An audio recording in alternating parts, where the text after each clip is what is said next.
Negi soldiers. तो बेटा IC Bangalore के इंटरव्यू स्टार्ट हो चुके हैं। आज मेरे नेगी सोल्जर्स ने एमटेक मैकेनिकल का इंटरव्यू दिया है, मेरे साथ इंटरव्यू का एक्सपीरियंस भी शेयर किया है, तो मैं उन क्वेश्चंस को आपके साथ डिस्कस कर रहा हूं। बहुत ही इंटरेस्टिंग क्वेश्चंस हैं एंड कहीं ना कहीं ये क्वेश्चंस आपसे पूछे जा सकते हैं, फ्यूचर में पूछे जा सकते हैं, आईसी बैंगलोर के इंटरव्यू में पूछे जा सकते हैं या फिर किसी और इंटरव्यू में पूछे जा सकते हैं। तो आप इस सेशन को, इस वीडियो को एंड तक देखना। तो यार मेरा एक नेगी सोल्जर है, उसने अपना इंटरव्यू एक्सपीरियंस मेरे साथ शेयर किया है, तो उससे क्या क्या क्वेश्चंस पूछे गए मैं आपके साथ डिस्कस करता हूं।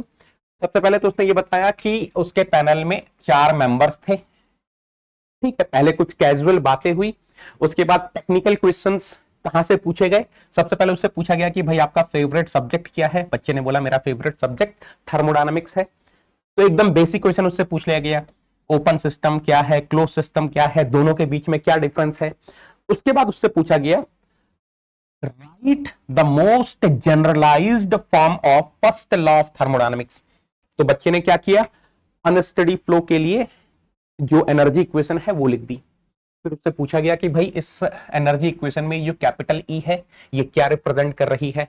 बच्चे ने बता दिया। यहां तक तो इंटरव्यू बहुत नॉर्मल चल रहा था। अब सबसे इंपॉर्टेंट क्वेश्चन जो डिसाइडिंग फैक्टर है इंटरव्यू में सिलेक्शन होगा कि नहीं होगा, वो क्वेश्चन ये है। Then they gave a problem of initially evacuated tank charging from a pressurized pipeline and asked me to find its final temperature and also tell the assumptions as you proceed, है ना। तो हमारे पास एक initially evacuated tank है, उसकी charging हो रही है फ्रॉम अ प्रेशराइज्ड पाइपलाइन, और बच्चे से पूछा गया कि जो फाइनल टेम्परेचर T2 है उसका एक्सप्रेशन बनाओ और जो जो assumptions आप ले रहे हो उनको बताते जाओ। तो अब किस तरीके से इस क्वेश्चन का आंसर देना है, इससे पहले कि मैं उसका डिस्कशन करूं, सबसे पहले मैं आपको बताता हूं what is the conservation of mass, what is the conservation of energy for unsteady flow, क्योंकि वहीं से ही सारी चीजें आप डेराइव कर रहे होंगे। तो जब बात आती है कंजर्वेशन ऑफ मास की, तो अगर मैं रेट वाली फॉर्म में बोलूं तो m dot I is equal to m dot O plus dm by dt of the control volume. और अगर हम इंटीग्रेट कर दें तो हमारे पास आता है mi is equal to mo plus delta m 1 to 2। अब यहां पर mi क्या है, mass of fluid came in T time. mo क्या है, mass of fluid went out in T time. What is the delta m1 to 2, m2 minus m1। m2 is the final mass of fluid in control volume, m1 is the initial mass of fluid in control volume। यानी कि delta m1 to 2 हो गया change in mass of fluid with in control volume in T time. ये हो गई conservation of mass. अब conservation of energy भी देख लेते हैं। देखो बेसिक इक्वेशन तो ये रही, ये कहां से आई है, ये आई है rate of energy coming in is equal to rate of energy going out plus dE by dt of the control volume से, है ना। इसको जब हम थोड़ा सा सिंप्लीफाई करते हैं तो हमारे पास ये इक्वेशन आ जाती है। अब इसी को ही अगर मैं इंटीग्रेट करूं तो मेरे पास जो इक्वेशन आती है उसी को ही हम यूज कर रहे होंगे। बट उससे पहले एक अजम्पशन है। अजम्पशन क्या है, properties at the inlet and outlet are uniform and not varying with time. जब हम इंटीग्रेट करते हैं तो हमारे पास इक्वेशन आती है कुछ इस तरीके से, Q is equal to WCV plus delta KE plus delta P plus delta capital H plus delta capital E 1 to 2। अब यहां पर हर टर्म का मतलब समझना। Q is of course heat interaction, WCV is the control volume work, delta KE, what is the delta KE over here in this equation? Kinetic energy went out with fluid minus kinetic energy came in with fluid, half mo co square minus half mi ci square. What is the delta P? Potential energy went out with the fluid minus potential energy came in with fluid, MoGZO minus MiGZI. What is the delta capital H? Delta capital H is enthalpy went out with the fluid minus enthalpy came in with fluid, Mo small ho minus Mi small hi। अब यहां पर ये delta capital E 1 to 2 क्या है, It is representing capital E2 minus capital E1. What is capital E2? Final energy of the control volume. What is the capital E1? Initial energy of the control volume. So delta capital E1 to 2 is representing change in energy of the control volume from initial state to final state. चलो अब आते हैं जो बच्चे से interview में question पूछा गया था उस पर। मैंने उस केस को एक प्रॉब्लम के थ्रू समझाया है क्लास में, मैं उसी क्वेश्चन का डिस्कशन करता हूं। बेटा मेरे पास एक एलपीजी गैस सिलेंडर है जो कि इनिशियली इवैक्यूएटेड है, और मैंने यहां पर पूछा था what is the heat received by the cylinder from the surrounding, है ना। तो एग्जैक्टली सेम केस है, इनिशियली इवैक्यूएटेड है, चार्जिंग हो रही है। तो यार देखो कंजर्वेशन ऑफ मास क्या बनेगी, Mi is equal to MO plus delta M 1 to 2.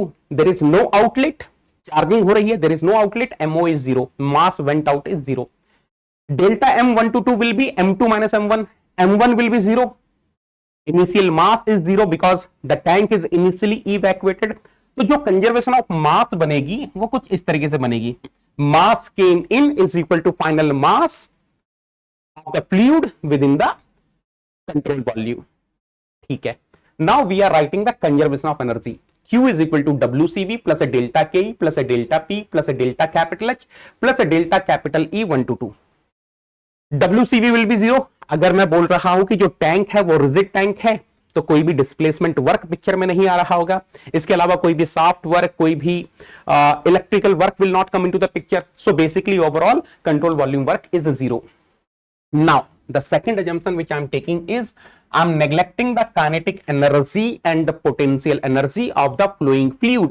तो जैसे ही मैंने kinetic energy and potential energy of the flowing fluid neglect करी, of course delta K, delta P will be getting neglected।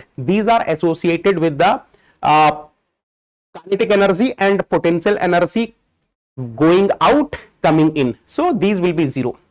Now of course change in kinetic energy, change in potential energy of the control volume is 0, और अगर 0 है तो change in energy of the control volume can be written as a change in internal energy of the control volume। तो finally equation आ गई कुछ इस तरीके से, Q is equal to delta capital H plus delta capital U 1 to 2। delta capital H is what? Enthalpy went out with the fluid minus enthalpy came in with the fluid। अब देखो यार, MO small ho minus Mi small hi, there is no outlet, so this part is also 0। so finally आपके पास आएगा Q is equal to minus का Mi small hi, ये हो जाएगा capital U2 minus capital U1। Again capital U1 will be 0 because initially evacuated, तो M2 small U2 बचेगा। तो finally you will be getting the expression something like this, and yes Mi is equal to M2 substitute कर दोगे तो आपके पास equation कुछ इस तरीके से आ जाएगी। बस अब यहीं पे ही आपको थोड़ा सा आगे कैलकुलेशंस करनी है। अगर आप मान लोगे कि जो आपका फ्लोइंग फ्लूइड है वो परफेक्ट गैस है, तो स्मॉल UT की जगह आप CvT2 लिख सकते हो और स्मॉल HI की जगह CpTI लिख सकते हो, और वहां से आप T2 का एक्सप्रेशन बना लोगे। अच्छा, इसका एक स्पेशल केस भी बनता है, अगर हम चाहें तो इसका एक स्पेशल केस भी बना सकते हैं। स्पेशल केस क्या बना सकते हैं कि मान लो मैं बोलूं कि टैंक इंसुलेटेड भी है, ठीक है, इनिशियली इवैक्यूएटेड है, रिजिड है, उसके साथ साथ इंसुलेटेड भी है। अगर इंसुलेटेड भी है तो आपको समझ में आ गया होगा, ये Q 0 हो जाएगा, और जैसे ये Q 0 होगा तो small U2 will be equal to small HI, है ना। Small U2 will be equal to small HI। याद रखना, जब भी आप इस इक्वेशन को लिखना चाहेंगे, you are having the charging of fluid in insulated, initially evacuated rigid tank, and of course we are neglecting the kinetic energy and potential energy of fluid, as well as the change in kinetic energy and potential energy of the control volume is also 0। Perfect gas के लिए क्या होगा? Perfect gas के लिए T2 is equal to gamma TI आ जाएगा। कैसे आया? Small U2 will be CvT2, small HI will be CpTI, और यहां से T2 is equal to gamma times of TI आ जाएगा। तो बेटा ये एक क्वेश्चन है जो बच्चे ने मेरे साथ शेयर किया था, काफी इंटरेस्टिंग क्वेश्चन है। ये सारे कंक्लूजन हैं। एक और एक और क्वेश्चन बच्चों ने डिस्कस किया है, ग्रुप में डिस्कस किया है आज के इंटरव्यू का। Yes,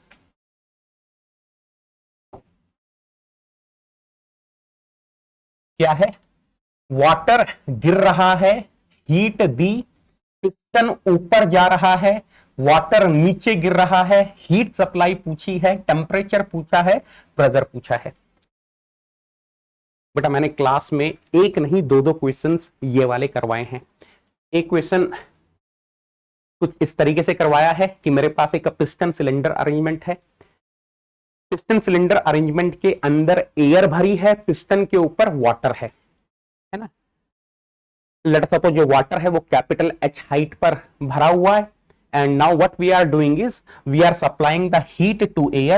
Air is getting expanded. When air is getting expanded, piston is moving upward, and let us suppose finally piston एकदम टॉप पर पहुंच गया है। कहने का मतलब है कि पूरा का पूरा पानी नीचे गिर चुका है।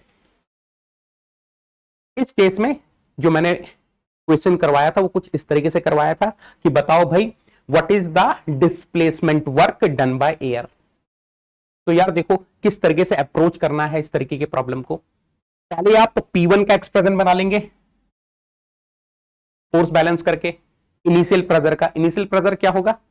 Initial pressure will be P ATM local plus rho of water G into capital H। This is P1। What will be the expression of final pressure P2? P2 will be equal to P ATM local. अच्छा यहां पर जो piston है वो हमने massless लिया है, piston is massless है ना, तो उसकी वजह से कोई प्रेशर पिक्चर में नहीं आ रहा होगा एयर के लिए। तो फाइनली जब पिस्टन यहां पर पहुंच चुका है, when the piston is here, of course P2 will be equal to P ATM local. Now आपके पास P1 का एक्सप्रेशन है, आपके पास P2 का एक्सप्रेशन है। अगर आप P2 minus P1 upon V2 minus V1 निकालोगे तो ये आएगा माइनस का रो WG बाय कैपिटल A। और आपको ये चीज समझ में आ रही है, this is representing the slope on PV diagram. That means ये जो प्रोसेस है, इसका जो प्रोसेस कर्व बन रहा होगा, उसका जो स्लोप आ रहा है वो नेगेटिव आ रहा है और कांस्टेंट आ रहा है। Slope is coming negative constant, यानी कि जो कर्व है बेसिकली वो एक स्ट्रेट लाइन है हैविंग नेगेटिव स्लोप। क्योंकि स्लोप कांस्टेंट है ना, तो constant slope will be for straight line, so negative slope की स्ट्रेट लाइन बनेगी। तो डायग्राम कुछ ऐसा बनता है बेटा PV diagram. This is state 1, this is state 2 है ना।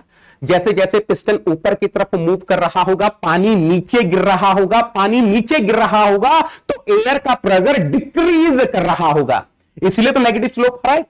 Pressure is decreasing, volume is increasing. जैसे जैसे पिस्टन ऊपर मूव कर रहा है, pressure is decreasing, volume is increasing, you are having the negative slope. You can see as I am moving from state 1 to state 2, pressure decrease कर रहा है, volume increase कर रहा है। स्ट्रेट लाइन क्यों बनाई? Because slope is negative constant. Negative का मतलब क्या हो गया? Pressure is decreasing, volume is increasing. Constant का मतलब क्या हो गया? Straight line. अब यार आपको पता है on PV diagram area under the curve projected on volume axis will be representing the magnitude of displacement work. आराम से निकाल लोगे, आराम से निकाल लोगे, है ना। WD122 will be equal to half P1 plus P2 into V2 minus V1। अब मैंने एक और क्वेश्चन क्लास में करवाया था, एकदम सिमिलर क्वेश्चन है और यहां पर पूछा था what is total heat transfer. तो कैसे करेंगे टोटल हीट ट्रांसफर? देखो Q is equal to WD plus delta capital U। WD तो आराम से मिल जाएगा, हमको पता चल गया कि नेगेटिव स्लोप जो है नेगेटिव कांस्टेंट है। Yes, we are having negative slope straight line, we will be able to find the displacement work using this formula. अब मुझे चाहिए delta capital U। Delta capital U कैसे निकालेंगे? ध्यान से देखना। मुझे इनिशियल प्रेशर पता है कैसे कैलकुलेट करना है, मुझे फाइनल प्रेशर पता है कैसे कैलकुलेट करना है। इनिशियल प्रेशर मिल गया, फाइनल प्रेशर मिल गया, इनिशियल वॉल्यूम मेरे पास है, फाइनल वॉल्यूम मेरे पास है। Delta capital U is equal to mCV delta T, और उसको अगर मैं थोड़ा सा सिंप्लीफाई करूंगा तो mR T2 minus T1 upon gamma minus 1 हो जाएगा। और इसको थोड़ा और फर्दर सिंप्लीफाई करेंगे तो P2 V2 minus P1 V1 upon gamma minus 1 आ जाएगा। यहां से डेल्टा यू आप निकाल लोगे, Q निकल जाएगा, है ना। तो कुछ इसी तरीके से आपको वहां पर आंसर करना है। इनिशियल प्रेशर कैसे निकलेगा, फाइनल प्रेशर कैसे निकलेगा, WD कैसे निकलेगा, डेल्टा कैपिटल यू कैसे निकलेगा, Q कैसे निकलेगा, वो सारी की सारी एनालिसिस करके आपको बतानी थी इंटरव्यू में। एक ये वाला क्वेश्चन भी बेटा बहुत पूछा जाता है आईसी बैंगलोर के इंटरव्यू में, पिस्टन सिलेंडर अरेंजमेंट पर तो क्वेश्चंस पूछे ही जाते हैं एंड ये बहुत ही फेवरेट क्वेश्चन है आईसी बैंगलोर के इंटरव्यूअर्स का। हमारे पास एक पिस्टन सिलेंडर अरेंजमेंट है, अंदर में आइडियल गैस भरी है, स्टेट 1 पर प्रेशर P1 है, वॉल्यूम V1 है, टेम्परेचर T1 है and we are having a linear spring हमारे पास है and initially it is just touching, that means it is not exerting any force. अब हमने हीट सप्लाई करी, ऑफ कोर्स हीट सप्लाई करी तो आइडियल गैस एक्सपेंड होगी, पिस्टन ऊपर की तरफ मूव होगा, स्प्रिंग कंप्रेस हो रही होगी। अब यहां पर हमसे पूछा जाता है what will happen to the pressure, what will happen to the temperature, how to calculate the displacement work, ये सारे क्वेश्चंस हमसे पूछे जाते हैं। तो एक बार इसका भी डिस्कशन कर लेते हैं क्विकली। देखो यार, वॉल्यूम तो इंक्रीज कर रहा होगा, लेट अस सपोज पिस्टन जो है अगर वो x डिस्टेंस ऊपर मूव किया तो yes, increase in volume will be capital A, cross sectional area of the piston into distance moved by the piston A into x। What will happen to pressure, देखो P1 initial pressure will be P ATM local plus W by capital A। जब आप force balance करेंगे तो initial pressure P1 जो आएगा that will be equal to P ATM local plus weight of the piston divided by capital A। Now what will be P2, what will be P2, जब आप force balance करेंगे तो P2 का जो expression आ रहा होगा that will be equal to P ATM local plus W by capital A plus, अब ये जो स्प्रिंग है ये भी तो फोर्स लगा रही होगी तो इसकी वजह से एक्स्ट्रा प्रेशर पिक्चर में आ रहा होगा, दैट विल बी Fx, यानी कि Fx का मतलब क्या हो गया K into x, KX by A, Fs is equal to KX, so KX by A, KX by A, this is the extra pressure which will come into the picture. So yes, pressure is going to increase, pressure is going to increase। बेटा दो बेहतरीन cases हैं, अगर ऊपर में spring है, linear spring है, pressure is going to increase, P2 minus P1 is equal to KX by A, और ऊपर में अगर वाटर है, ऊपर में अगर वाटर है तो pressure is going to decrease, pressure is going to decrease, है ना। चलो, ऑफ कोर्स वॉल्यूम इंक्रीज कर रहा है, प्रेशर इंक्रीज कर रहा है, आइडियल गैस इक्वेशन की हेल्प से आप बता सकते हो कि टेम्परेचर भी इंक्रीज कर रहा होगा, टेम्परेचर आल्सो इंक्रीजेस। सो ये क्लासिकल एग्जांपल है जिसमें प्रेशर भी इंक्रीज कर रहा होता है, वॉल्यूम भी इंक्रीज कर रहा होता है और टेम्परेचर भी इंक्रीज कर रहा होता है। अब इसका पीवी डायग्राम कैसा बनेगा, देखो यार, आपके पास P2 माइनस P1 का एक्सप्रेशन है, V2 माइनस V1 का एक्सप्रेशन है, यहां से आप एक काम करो, P2 minus P1 upon V2 minus V1 का एक्सप्रेशन बनाओ, that will be coming K by A square. पहली बात तो पॉजिटिव आ रहा है, K by A square is constant, यानी कि जो स्लोप है वो पॉजिटिव कांस्टेंट है, यानी कि we will be getting the PV diagram as straight line with positive slope. तो इस केस में अच्छा, एक और चीज, आप थोड़ा सा अगर स्ट्रेट लाइन की इक्वेशन बनाना चाहो तो स्ट्रेट लाइन की इक्वेशन भी बना सकते हैं, कुछ ऐसी बनेगी, P is equal to K by A square V plus, this is in bracket P1 minus K by A square V1, है ना। तो K बाय A स्क्वायर आपका स्लोप हो गया और ये इंटरसेप्ट हो गया। तो जो पीवी डायग्राम बनता है इस केस में कुछ ऐसा बनता है, दिस इज स्टेट 1 जहां पर प्रेशर P1 है, वॉल्यूम V1 है। Now as the piston is moving upward, pressure and volume both are increasing and let me say this is the final state। Of course अगर आपको displacement work निकालना है, again the same thing, area under the curve projected on volume axis will be giving the magnitude of displacement work। WD12 is equal to half P1 plus P2 V2 minus V1 दूसरे bracket में, ठीक है। और देखो यार, अब ना अगर आप चाहो तो इस एक्सप्रेशन को जो राइट हैंड साइड में है उसको दो हिस्सों में तोड़ सकते हो।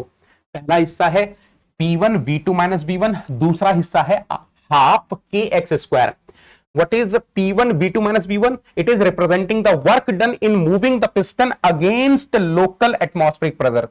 What is half KX square? It is representing work done in compressing the spring। मैं क्या बोल रहा हूं, ध्यान से देखना, मैं ये बोल रहा हूं कि भाई आपने फार्मूला तो डेराइव कर लिया, फार्मूला क्या डेराइव किया, half in bracket P1 plus P2, दूसरे ब्रैकेट में V2 माइनस V1। अब मैं बोल रहा हूं आप चाहो तो इस फार्मूले को दो हिस्सों में तोड़ सकते हो। P1 V2 minus V1। P1 V2 minus V1 क्या है? मान लो ये स्प्रिंग नहीं होती, ये स्प्रिंग नहीं होती, अगर ये पिस्टन यहां से यहां मूव कर रहा है, सो 100% ideal gas is doing some work. So P1 V2 minus V1 is representing the work done in moving the piston against the local atmospheric pressure. अब क्योंकि रियलिटी में तो स्प्रिंग भी है, तो जो आइडियल गैस है वो पिस्टन को तो लिफ्ट कर रही है और दूसरा काम क्या कर रही है? इस स्प्रिंग को कंप्रेस कर रही है। तो इस स्प्रिंग को कंप्रेस करने में जो वर्क आया वो है हाफ kx²। यही मैं बोल रहा हूं कि आप चाहो तो work done by ideal gas को ऐसा भी लिख सकते हो, P1 V2 minus V1, it is the work done in moving the piston against local atmospheric pressure plus half kx², work done in compressing the spring। ठीक है, आप चाहो तो पीवी डायग्राम पर भी दिखा सकते हो, आप चाहो तो पीवी डायग्राम पर भी दिखा सकते हो। देखो, दिस इज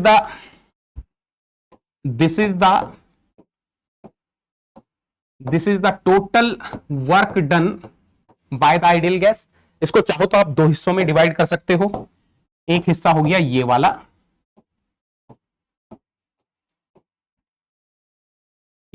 रेक्टेंगल वाला, this is the work done in moving the piston against local atmospheric pressure. और दूसरा हिस्सा हो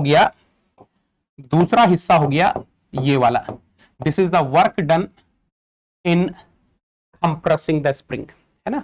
तो यार ये बहुत इंपॉर्टेंट है, हो सकता है आपसे पूछ लिया जाए।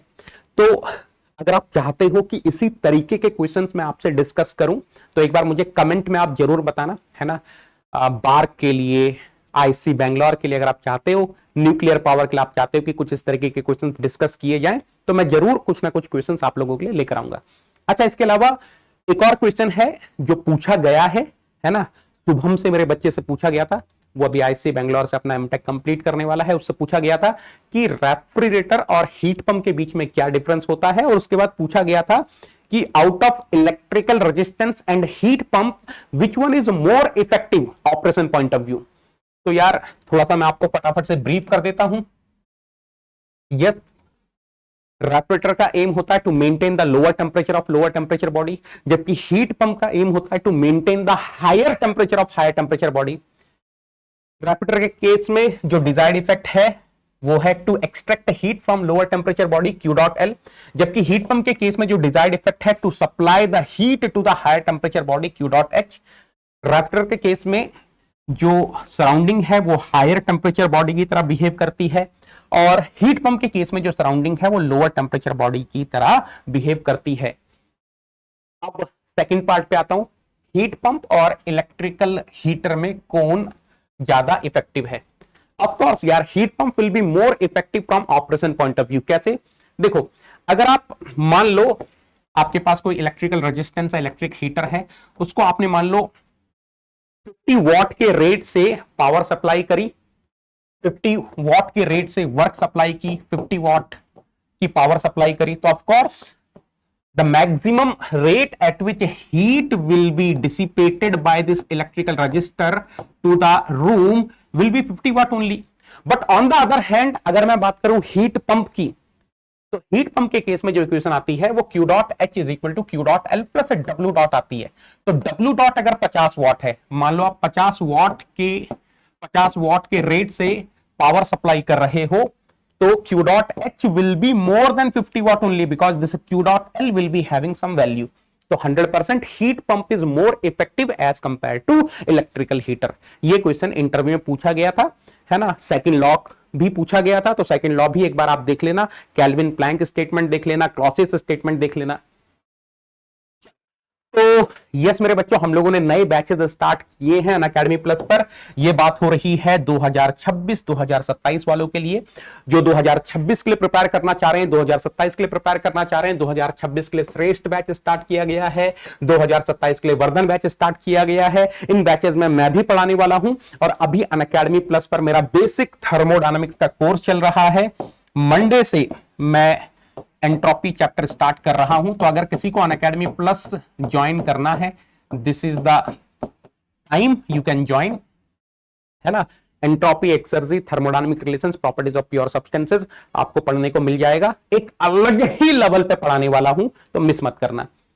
बाकी ऑफ कोर्स ऑफर चल रहा है, फ्लैट 60% ऑफ आपको मिल जाएगा नेगी 10 लगाने पर। जैसे ही आप नेगी 10 लगाते हैं आपको 12 महीने का सब्सक्रिप्शन मिल जाएगा 9,999 का, 24 महीने का सब्सक्रिप्शन आपको मिल जाएगा 16,999 का। ये ऑफर 17 अप्रैल तक वैलिड है, मिस नहीं करना है मेरे बच्चों। अगर आपको तैयारी करनी है, this is the time, this is the time. आप स्टार्ट कर दो अपनी प्रिपरेशन 2026 के लिए, क्योंकि यार जितना आप डिले करोगे आपके पास रिवीजन, प्रैक्टिस, टेस्ट एनालिसिस के लिए टाइम कम पड़ जाएगा। तो ये एक बेहतरीन मौका है प्रिपरेशन स्टार्ट करने का। 60% ऑफ चल रहा है, 17 अप्रैल तक है। नेगी 10 लगाओ, अनअकैडमी प्लस पर आ जाओ। एक सिंगल सब्सक्रिप्शन में आपको इनफाइनाइट एक्सेस मिलता है। आपको गेट मैकेनिकल का सिलेबस कवर होगा आपके लिए, गेट एक्सी का सिलेबस कवर होगा। मैं आपको बीटीडी को पढ़ा रहा हूं अभी प्लेटफॉर्म पर, वो एक्सी की डेप्थ कवर करते हुए पढ़ा रहा हूं। जो फ्लूइड मैकेनिक्स पढ़ाऊंगा वो भी मैं एक्सी की डेप्थ कवर करते हुए पढ़ाऊंगा। एक्सी बी के एक्स्ट्रा टॉपिक्स भी पढ़ाने वाला हूं। तो सिंगल सब्सक्रिप्शन में आपको इनफाइनाइट एक्सेस मिलने वाला है। मैकेनिकल का लाइव बैच मिलेगा, एक्सी का लाइव बैच मिलेगा, recorded of all live classes आपको मिलेंगी, all recorded classes of last 2 years आपको मिल जाएंगी। एनटीपीपीज मिलेगी आफ्टर एवरी क्लास, 6000 से ज्यादा प्रैक्टिस क्वेश्चंस मिलेंगे, डिजिटल नोट्स आपको मिल जाएगा, मैकेनिकल की टेस्ट सीरीज आपको मिल जाएगी। टेस्ट सीरीज अलग से लेने की रिक्वायरमेंट नहीं है, यही इसी सिंगल सब्सक्रिप्शन में आपको सारी चीजें मिलने वाली हैं। इंडिया की बेस्ट मैकेनिकल टीम से आपको पढ़ने का मिलेगा, बेस्ट कंटेंट मिलेगा गेट ईएससी पीएसयू के लिए। एंड ऑफ कोर्स आप नेगी 10 लगाकर ज्वाइन करोगे तो 1-to-1 मेंटरशिप प्रोग्राम का आप हिस्सा बन जाओगे।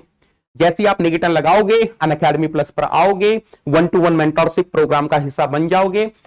आपका मोबाइल नंबर मेरे मोबाइल में सेव हो जाएगा, ऑडियो वीडियो कॉल के लिए आप एलिजिबल हो जाओगे। आपको मैं व्हाट्सएप ग्रुप में ऐड करने वाला हूं, जहां पर 30 नेगी 10 नेगी सोल्जर ही रहने वाले हैं एक व्हाट्सएप ग्रुप में, ताकि ना एक बिल्कुल पर्सनलाइज्ड व्हाट्सएप ग्रुप रहे, है ना। एकदम प्रीमियम व्हाट्सएप ग्रुप रहने वाला है, तुरंत आपकी सारी क्वेरीज रिजॉल्व होने वाली है। इसके साथ साथ मैं आपको स्पेशल पीडीएफ देने वाला हूं, जहां पर आपको मैकेनिकल के 50,000 से ज्यादा क्वेश्चन मिल जाएंगे। ये जो पीडीएफ हैं ये आपको हेल्प करने वाली है पीएसयूज में, पीएससीज में, एई में, जेई में। बाकी यार मेरा टेलीग्राम चैनल आप ज्वाइन कर सकते हैं मेरे से जुड़े रहने के लिए। नेगी ईएच आपको सर्च करना है, जैसे ही आप नेगी ईएच सर्च करोगे नेगी 10 टेलीग्राम चैनल तक पहुंच जाओगे। आप इस क्यूआर कोड को भी स्कैन करके नेगी 10 टेलीग्राम चैनल तक पहुंच सकते हैं। याद रखना, जब आप नेगी 10 लगाते हो आपकी पूरी की पूरी जिम्मेदारी मेरी हो जाती है। I am going to take care of you. ME plus एक्सी मतलब नेगी 10 है। अरे बाबा, thank you so much, thank you everyone, thank you.